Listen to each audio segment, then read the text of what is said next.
Είμαι Marvel fan, το ξέρετε. Αυτό το κανάλι είναι κιόλας αφιερωμένο για τη Marvel, τουλάχιστον πριν γίνει Spider-Man κανάλι. Σε αυτό το βίντεο όμως θέλω να πω λίγα λόγια για το αγαπημένο μου κόμικ όλων των εποχών, το Invincible της Image Comics. Αρχικά, πριν λίγους μήνες έβαλα να δω το πρώτο επεισόδιο της σειράς Invincible του Amazon Prime. Βλέπουμε τον Mark Grayson, γιο του πιο ισχυρού ήρωα της γης, του Omni-Man, να μαθαίνει πώς να χρησιμοποιεί τις νέες του δυνάμεις για να γίνει και ο ίδιος ήρωας. Το επεισόδιο είχε σίγουρα θέσει το πως η σειρά θα είχε τον κλασικό light-hearted τόνο των περισσότερων υπερηρωικών καρτούν. Έτσι νόμιζα τουλάχιστον μέχρι που είδα τη σκηνή τέλους. Spoilers για τη σκηνή που έκανε τη σειρά mainstream εξ αρχής.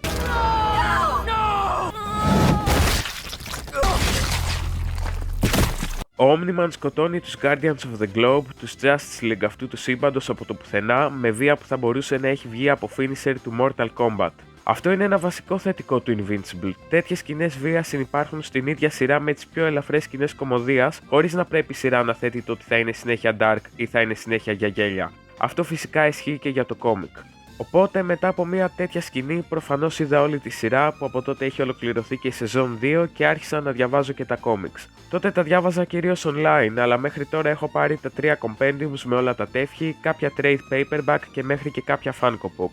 Αν δείτε τη σειρά σας συνιστώ να διαβάσετε και το κόμικ, είναι το ίδιο καλό αν όχι και καλύτερο. Το κόμικ είναι 144 τεύχη και το έχει γράψει ο Robert Kirkman, δημιουργός του Walking Dead, με σκίτσα από τον Cory Walker για τα πρώτα 7 τεύχη και στη συνέχεια από τον Ryan Otley που έκανε τα σκίτσα για τα 127 από τα 144 τεύχη.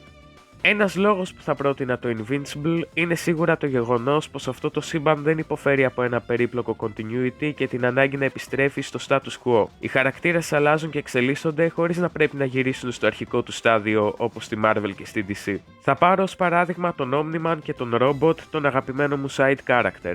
Ο Omni-Man μέσα σε αυτά τα 144 τεύχη γίνεται από κακός καλός, ενώ με τον Robot γίνεται το ακριβώς αντίθετο. Κανένας από τους δύο δεν ξαναέγινε ποτέ αυτό που ήταν στα πρώτα τεύχη και δείτε τώρα χαρακτήρες της Marvel που εξελίσσονται και αυτοί μόνο για να καταλήξουν στο ίδιο σημείο που τους έχουμε συνηθίσει. Αρκετές φορές για καλό λόγο, αλλά τότε γιατί γίνονται καν αυτά τα arc. Ο Mark ακολουθεί το πρότυπο ενός ήρωα της Marvel και έτσι μπορούμε να ταυτιζόμαστε με αυτόν όπως και με τον Spider-Man, τουλάχιστον πριν γίνει αυτοκράτορας των Viltrumites. Μαθητής λυκείου που τρώει bullying και διαβάζει comics, σας θυμίζει κάποιον? Και το ότι διαβάζει comics δεν το αναφέρουν απλά, υπάρχουν αρκετά τεύχη που πηγαίνει σε κόντσι για να πάρει τα νέα comics του. Τον βλέπουμε να οριμάζει ως χαρακτήρας και σε μια φάση γίνεται και αρκετά edgy. Είχε το αντίστοιχο symbiote arc του. Δεν έγινε απαραίτητα κακός, αλλά μερικές φορές προς το τεύχος 60 ήταν οριακά ήρωας. Και μετά από υπερηρωικό κόμικ γίνεται sci-fi κάπως, το οποίο ταιριάζει με την ιστορία κιόλας. Επίσης, το Invincible θίγει θέματα σαν το αν θα έπρεπε οι υπερήρωες να σκοτώνουν ή το αν κάποιος που είναι πιο έξυπνος από τους υπόλοιπους πρέπει να τους καταπιέσει για να πάρει την εξουσία για να ωφελήσει το γενικότερο καλό. Ξανά, Robot, ο καλύτερος side character, πρέπει να τον εκτιμάμε περισσότερο. Μην ξεχνάμε όμως και τον Rexplode, την Monster Girl, τον Dinosaurus, τον Conquest, τον Thrag, την Atom Eve, τον Alan the Alien, τον Shapesmith, τον Angstrom Levy, τον βασικά μετράνε κακοί για side characters.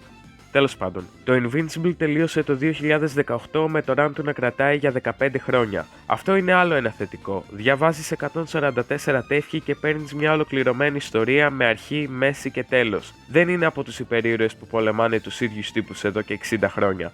Για όσους θέλουν να διαβάσουν το κόμικ, έχουν βγει νέες εκδόσεις των trade paperback, αλλά έχουν βγει μόνο τα πρώτα 3 από τα 25 που το καθένα έχει περίπου 6 με 7 τεύχη μέσα. Αυτό που θα πρότεινα εγώ όμως θα ήταν να πάρετε τα compendium που έχουν 47 τεύχη το ένα, συν κάποια έξτρα τεύχη από κάποια spin-off.